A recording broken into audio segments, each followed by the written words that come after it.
We're going to work on a thoracic rotation exercise, more rotating from above. So we're going to start off lying on our side. Our hips should always be stacked on top of each other, so you never want your hips to roll with you. Starting off, if you're comfortable, you can put your hand behind your head. You can also leave your hand on your chest, and you're just going to try to bring your top shoulder back towards the bed until you feel like you can't keep your hips stacked on top of each other. So the hips should be following a straight line down to the bed, as opposed to kind of rotating and tilting like this. So for this exercise, I would go about this far before I feel like I can't keep my hips one on top of each other.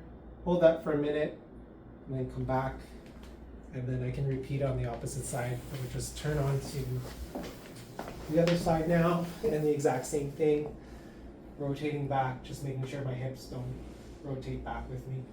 Shoulders as close as you can to the bed, holding for a minute, and then coming back. So we're going to go over a rotation exercise for the lower thoracic spine to rotate it from below. We're going to start off making sure that our shoulders are flat on the ground or on the bed, and I like having my hands on my chest just to keep things consistent. So you'll have your knees bent up, your feet flat on the bed. Knees will both go one direction, and you only go as far as you can before you feel like your shoulder's going to lift off the bed.